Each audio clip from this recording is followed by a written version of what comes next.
Muito bem, muito bem, muito bem. Todo mundo animado? Você viu essas letras, como essas letras nos empolgam? Como é gostoso falar da ressurreição de Jesus, não é verdade? Pulsa em nossos corações. Na verdade, não é só hoje. Todo domingo, celebra-se a ressurreição. Hoje é um dia especial, porque foi marcado essa data aí, né? A sexta-feira, emendando com o domingo. Na sexta, Jesus morreu. A sexta fala da cruz. E a cruz se tornou um dos maiores ícones, um dos maiores símbolos do cristianismo. Só que não é somente a cruz, é a cruz ligada com o túmulo vazio. São as duas imagens que comunicam um grande amor de um Deus que nos amou. E a gente está dando sequência à nossa série, já vimos até agora esse grande Jesus, esse grande Deus, já aprendemos sobre a transformação da água em vinho, aprendemos sobre a cura do paralítico, estamos dando sequência. Eu quero te convidar agora, também você que está em casa nos acompanhando, abre sua Bíblia, quem nos acompanha aqui no Face, no culto online, Filipenses, capítulo 2, versículos 5 até o 11. Filipenses, aí você fala assim, o que Filipenses tem a ver com a ressurreição? Gente, cada epístola da Bíblia tem a ver com a ressurreição, cada livro aponta para Jesus. Então, Filipenses capítulo 2, depois de Romanos, bem antes de Hebreus, bem antes de Tessalonicenses, antes de Timóteo, acharam? Tem alguém que está sem Bíblia? Você pode compartilhar, por favor? Tá certo? Então vamos ler Filipenses 2, 5 a 11. Seja, eu estou na NVI, a atitude de vocês a mesma de Cristo Jesus, que embora sendo Deus, olha o nosso tema, Jesus é Deus, não é? Olha o versículo 6.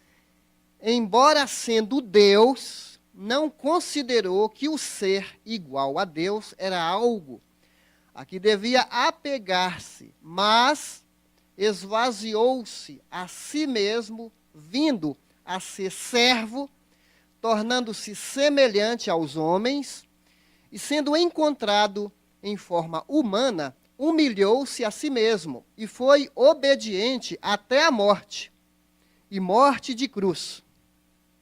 Por isso, Deus o exaltou à mais alta posição e lhe deu o nome que está acima de todo nome, para que ao nome de Jesus se dobre todo joelho nos céus, na terra e debaixo da terra, e toda língua confesse que Jesus Cristo é o Senhor, para a glória de Deus Pai. Amém. Que texto maravilhoso. Que texto incrível! A epístola aos Filipenses é uma das cartas mais alegres, mais otimistas, de um homem que está encarcerado por causa do Evangelho. Os cristãos eram perseguidos nessa época, mas ele não deixa as circunstâncias difíceis não deprimem esse homem, não o acorrentam. Ele está preso, mas a palavra de Deus não está presa. É uma carta alegre, é até um contraste. Como é que uma pessoa está encarcerada por causa do Evangelho e ao mesmo tempo fala de tanta alegria que aparece várias vezes aqui na Epístola aos Filipenses. E na verdade, a igreja em Filipos não era uma igreja tão complicada como outras. Era uma das mais maduras. Não era perfeita, como o Horto do IP não é perfeito, tá certo? Tinha briga nessa igreja? Tinha. Tinha gente querendo ser mais do que o outro? Tinha. Apesar dessa aparente imaturidade, é uma carta de muita alegria. Como é que você sabe que tem pessoas brigando? No capítulo 4, versículo 2, fala que tinha duas senhoras que não se combinavam, elas atritavam. E eram bem conhecidas porque os nomes dela foi falado aqui. Dona Evódia e Dona Sintique, o nome das duas mulheres. E também aqui no 2:3, olha o 2:3, no mesmo contexto nosso, tá? 2:3, nada façam por ambição egoísta ou por vaidade, mas humildemente considerem os outros superiores a vocês mesmos. Aqui o bicho pega. Por quê? Porque você considerar o outro superior a você vai contra o pensamento nosso. Nós vivemos num mundo de muita competição, atrito, concorrência, cada um pisando no outro. As pessoas falando, eu quero é o meu, eu quero é meu espaço, eu quero é minha vez, é eu primeiro. Até futebol, né? Quem está no segundo lugar perdeu. É só o primeiro que vale. Nesse mundo nosso de competição, é só lá em cima. Ninguém quer ficar por baixo, não. E então esse texto está falando para nós que há uma forma de resolver os relacionamentos, de não procurarmos pensar só em nós. No capítulo 1, Jesus está em primeiro lugar. Lembra disso? Para mim, viver é Cristo, morrer é ganho. Capítulo 1, Cristo está em primeiro lugar. No capítulo 2, o outro é mais importante do que eu. É um golpe forte no nosso egoísmo. É ou não é? Muito forte. Sabe, os filipenses, apesar de ser uma cidade na Macedônia, atual Turquia, aquela região ali, era considerada uma cidade romana. Quem nascia em Filipos, porque ficava na via Ignácia, ou Inácia, era a estrada mais importante do Império Romano. E porque essa cidade ficava bem perto, bem nessa estrada, os filipenses, e por causa também de outras situações, quem nascia em Filipos era considerado cidadão romano. Ser cidadão romano naquela época tinha assim um status como se fosse um país de primeiro mundo, como se fosse um americano. Nesse sentido de ter alguns privilégios aí, que o governo dava para quem era romano. Então, os filipenses se achavam os tais. Não tem gente que se acha assim até hoje? A pessoa tem um curso superior, tem uma profissão, ele se acha. Tem um carrão, ele se acha. Mora num condomínio de chique, ele se acha. Tem um carrão todo lá, bonitão, tem uma posição privilegiada, a pessoa se acha. Então, aqui é um golpe nessas pessoas que se acham melhores do que as outras. E aí, nós somos convidados, lembrando que Jesus é Deus, é o nosso tema, ele é o supremo modelo do altruísmo. O que quer dizer altruísmo? A gente já sabe. Essa palavra altruísmo vem de uma palavra no latim que era alter, que se transformou no outro, em português. Altruísmo é o outro, é mais importante. É pensar no outro. Altruísmo quer dizer a pessoa altruísta, ela pensa nos outros. Ela leva em consideração o que o outro pensa, não só o seu próprio pensamento.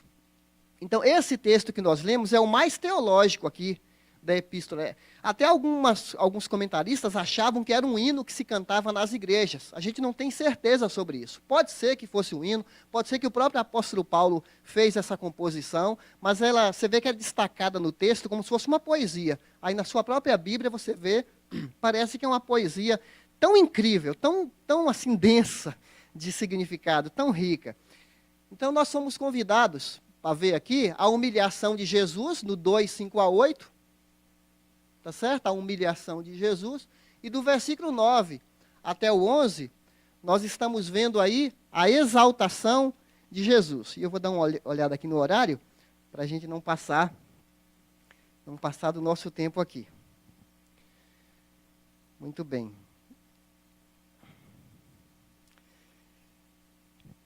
Então, gente, o caminho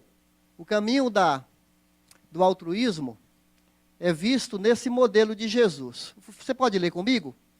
Seja humilde e altruísta, assim como Jesus.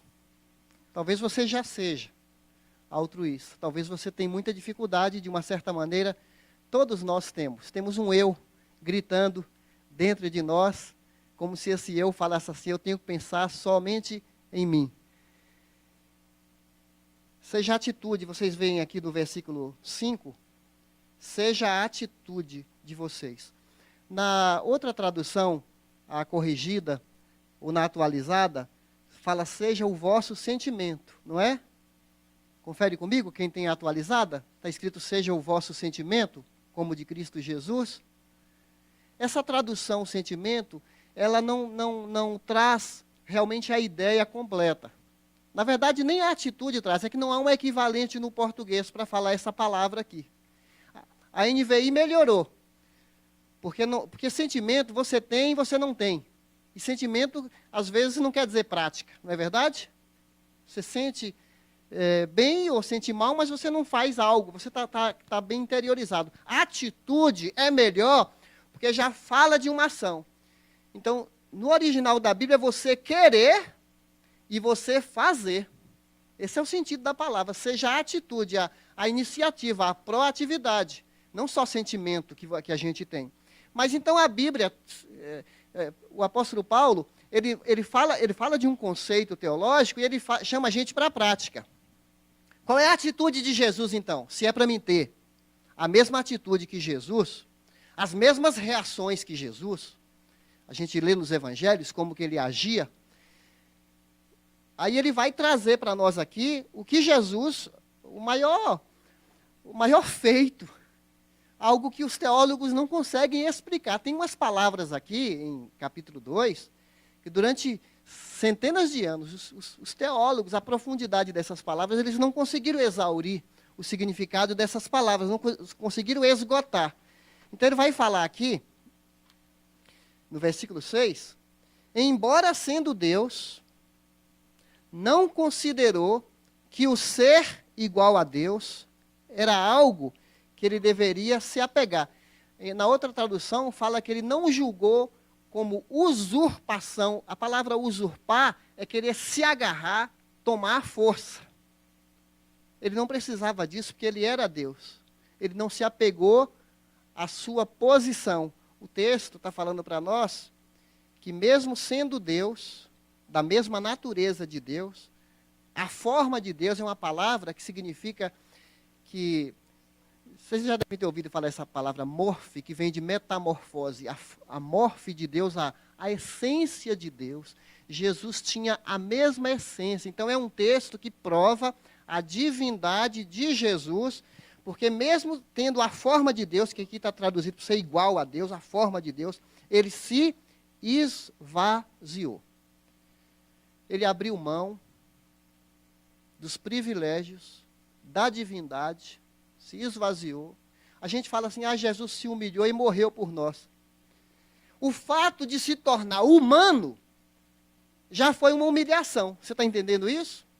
Ele se confinou, mesmo sendo Deus, ele não deixou de ser Deus. Ele foi 100% homem. Mas a essência dele, ele abriu mão da divindade, ele ainda continuava sendo Deus, mas ele se submeteu ao Pai, se submeteu ao poder do Espírito Santo. Isso é muito importante a gente compreender. Ele foi um homem perfeito, assim como Adão era, antes da queda, só que ele não pecou. E nós encontramos uns degraus aqui. Parece um texto que vai caindo, não é? Começa com ele se esvaziando, mesmo sendo Deus. Aí você percebe no versículo 7, ele, além de se esvaziar, ele se tornou servo. Ele não veio como rei, ele não veio como empresário. Jesus não veio como um soldado forte, um homem de bens materiais. Ele nasceu numa manjedoura. Aliás, Jesus não tinha absolutamente nada. Tudo foi emprestado. Tinha até uma poesia antiga que fala assim, de quem era aquela manjedoura onde Jesus nasceu? Era dele? Não era dele. Era emprestado. De quem era aqueles pães que foram dados para ele multiplicar? Eram deles? Não, era emprestado. De quem era aquele jumentinho que ele montou? Por acaso, aquele jumentinho era dele? Não, era emprestado. De quem era aquele barquinho onde Jesus subia para poder pregar? Aquele barquinho era dele? Não, era emprestado. De quem era aquela sala onde ele reuniu e chamou os discípulos para a ceia? Aquela sala, aquele cenáculo, era dele? Não, era emprestado. Essa é uma poesia antiga de Joia Júnior que termina falando assim. Na verdade, eu não concordo muito com isso, a própria poesia falando, porque tudo era dele. Ele criou, né, o universo, a manjedoura, a madeira, o pão, o que faz o pão, tudo era dele. De quem era aquela cruz e aquela espinha que machucou a sua cabeça? Exatamente, a poesia termina assim. Aquela cruz não era dele. Aquela horrível cruz, aquela cruel cruz, aquela feia cruz, aquele instrumento de tortura não era dele. Aquela cruz era minha. Então nós percebemos aqui, ele era totalmente desprendido, era um servo. Jesus era um servo. Ele não veio querendo ser servido, ele veio para servir. Gente, o que isso tem a ver conosco? Se o fundador do cristianismo, colocou no coração, Marcos 10, 45, que o Filho de Deus não veio para ser servido, mas para servir, quem somos nós para querer que os outros fiquem nos servindo? Aqui é um convite para nós, a mesma atitude de Jesus, a abrir mão para servir alguém. Nesse sentido, o cristão abre mão de regalias e de conforto para servir alguém. Tínhamos um membro aqui da nossa igreja, ele era gerente de desses hipermercados, esses grandes mercados aí. De manhã ele mesmo se propôs a fazer o café da manhã e tomar o café com os empregados e os seus subordinados. Obrigado. E o pessoal estranhava, mas você é chefe aqui, você é o gerente, você é que manda aqui, manda prender e manda soltar. Mas ele fazia questão de tomar café, algo que ele queria desenvolver, de estar mais próximo com seus liderados.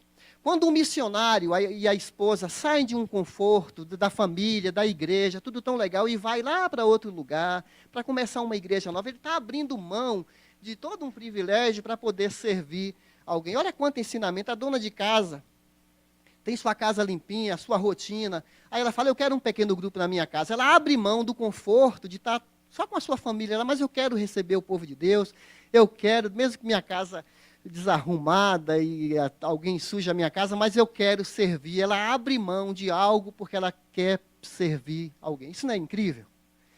Eu ouvi um pastor falar, um conhecido aqui em São Paulo, que uma senhora ligou para ele e falou assim, pastor, eu fiquei doente por 3 meses. 3 meses, e nenhuma mulher da igreja me visitou. Aí esse pastor falou assim, quantos anos a senhora frequenta essa igreja? 10 anos que eu sou membro da igreja. 10 anos que eu sou membro da igreja. Aí o pastor falou para ele assim, a senhora, nesses 10 anos, visitou alguém? Ela desligou o telefone, na cara do pastor. E saiu da igreja. A pessoa se apega ao fato de ser membro e quer privilégios, não pensa no outro, ela pensa até que a igreja existe para ela. Evidentemente, nós experimentamos o amor e dedicação de tanta gente, mas isso é um efeito colateral, não deveria ser nossa busca. Quando alguém demonstra um amor, um cuidado, mas não que a gente deve ficar queixando quando não tem, não é verdade? Porque a gente tem que lembrar assim, eu estou servindo também? Eu estou servindo alguém? Eu também estou tendo a mesma atitude que Jesus. Recentemente eu preguei uma mensagem que a igreja não é prestadora de serviço. Lembra disso? A igreja não é uma prestadora de serviço. É uma geradora de oportunidade para a gente aprender a servir. Se isso entrar na nossa cabeça, vai resolver uma série de mazelas, de expectativas que a gente cria a respeito do outro. Tá certo? E Deus nunca nos frustra. O outro, às vezes, nos frustra. Mas Deus não. Tem gente que é assim, olha o 2,29 aqui, uma pessoa, ele dá um exemplo aqui, 2,29, fala de Timóteo, e peço que vocês o recebam no Senhor. Perdão, eu anotei a referência errada, tem um exemplo aqui que fala que ele não pensou, aqui, no 2,20, Eu não tenho ninguém, olha, é raro, né? Não tenho ninguém que, como ele fala sobre Timóteo, tenha interesse sincero pelo bem-estar de vocês. Olha o 21. Pois todos buscam os seus próprios, está falando de nós aqui, né? E não os de Jesus. Tem gente assim, tem gente assim. Ele pensa mais em Jesus, no reino de Deus, na obra missionária, no avanço da igreja, no crescimento do novo convertido. Ele quer isso. Ele quer que os outros cresçam, como João Batista. É necessário que ele cresça e que eu diminua cada vez mais. Se é para mim ser inferiorizado, às vezes até alguém me humilha, não reconhece, passo anos a fio servindo a Jesus, ninguém fala um muito obrigado para mim, ninguém nem lembra do meu aniversário. Às vezes a gente casa e nem esquece, nem lembra que eu fui um grande amigo. Lembra disso. Tenha a mesma atitude. Não fica fazendo conta que você vai se perder nesse labirinto. Ele se tornou homem. Olha a escadinha. Ele se sacrificou. O pior tipo de morte que os romanos tinham para criminosos, para malfeitor, era esse. Sacrifício. A morte de cruz era uma das mais cruéis, porque a pessoa era espancado antes, açoitado nas costas. Batiam na cabeça, cuspiam, tinha que carregar o objeto da sua tortura, e quando prendia a pessoa, às vezes demorava 3 dias ou mais para a pessoa morrer. É que surraram tanto Jesus, surraram tanto, que ele morreu no mesmo dia. Aí a gente fica parando para pensar assim, quando a gente vê essa descida de um Deus tão amoroso, e para fazer um contraste entre Jesus e a inteligência do mal. Você sabe o que o diabo falou? Satanás, Lúcifer, um anjo belo, a inteligência do mal. Ele foi criado belo, esplendoroso, ele se achou. Ele se achou e outros anjos acharam que ele era o cara. E ele falou para Deus, eu subirei acima, eu exaltarei o meu trono. Ele quis ser igual ou até maior do que Deus. Sabe o que Deus falou? Você descerá. Descerá não, você vai ser expulso. Você vai ser expulso da minha presença. E expulso, ele foi no jardim do Éden, e assim como ele foi expulso, fez de tudo para que Deus expulsasse também Adão e Eva. Ele atiçou, né, o casal, e o que ele fala para o casal? Se você comer daquele fruto, você será como Deus. Você vai entender de tudo, você vai ser como Deus. Isso seduziu o homem e a mulher, de querer ser igual a Deus.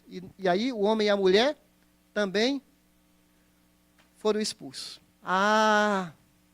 Agora aprendemos essa síndrome de Deus, não é? Lembra do pastor que falou aqui a semana passada? Eu tinha a síndrome de Deus, de autossuficiência, eu posso, eu consigo. Eu acredito em mim. Lembra que ele falou isso? Essa síndrome de querer ser igual a Deus. Olha onde a gente aprendeu. Com as forças da inteligência do mal. Agora, quando a gente vê a quem de direito pertence toda a honra, toda a glória, ele fala, eu descerei. Olha que contraste, que diferença com que o inimigo... Jesus falou, eu descerei. Eu vou assumir. Eu vou me esvaziar. Eu vou servir. Eu vou me confinar a uma estrutura humana, um Deus que criou o universo. A gente não consegue nem imaginar as águas profundas disso, não é? Como é que o Deus que criou o universo abaixa para ser servo, enquanto os discípulos estão ali? Eu quero ser o primeiro. No teu reino, Senhor, eu quero ficar à direita, eu quero ficar à esquerda. Eu primeiro, Senhor, eu quero ser o ministro da Receita Federal, eu quero ser ministro da Fazenda, eu quero ser ministro da Guerra. Jesus fala assim, aí no mundo é assim, é cobra comendo cobra, né? É cada um querendo ser mais do que o outro. Entre vocês não será assim. Quem quiser ser grande, seja esse que vos sirva. E ele pegou a bacia com água e lavou os pés dos discípulos. Aquilo não é uma cerimônia figurativa, gente, não é ritual. Os pés estavam sujos de terra, cheirando mal. Ele lavou os pés dos discípulos num gesto que, assim como eu, o Senhor e Mestre, fiz isso, façam isso uns para com os outros. Então, essa mesma atitude de Jesus é que nós abrimos mão.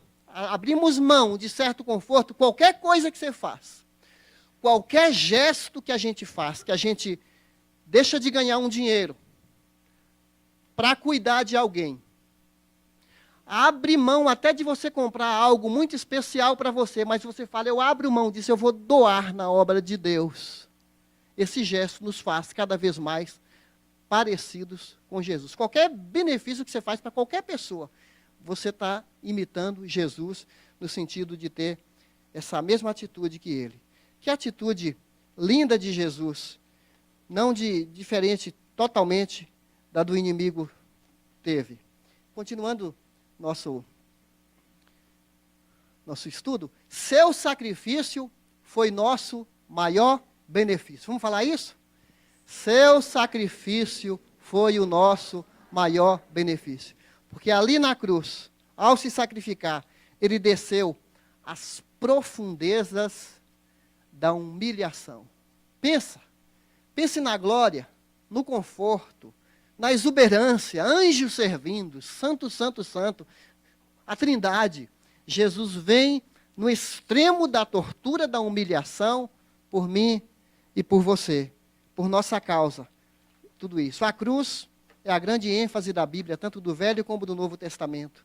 Ele morreu para remover o nosso pecado, para satisfazer a justiça de Deus, Romanos 3, revelar o amor de Deus, e Deus amou o mundo de tal maneira que deu o seu Filho, para que todo aquele que nele crê não pereça, mas tenha vida eterna. A cruz é incompreensível, um eterno amor, puniu o nosso pecado em seu próprio Filho para nos poupar da morte eterna. Na cruz Jesus bebeu, sorveu sozinho o cálice da ira de Deus sobre ele, para nos salvar.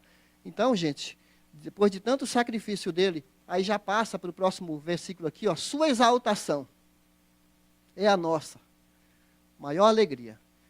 Vamos ler juntos? Sua exaltação é a nossa maior alegria. É interessante que esse caminho para ser exaltado passa pela humilhação. Às vezes você vai passar uma sexta-feira prolongada. Você já passou isso? Aquela noite escura da alma. Quem não passou por isso, hein?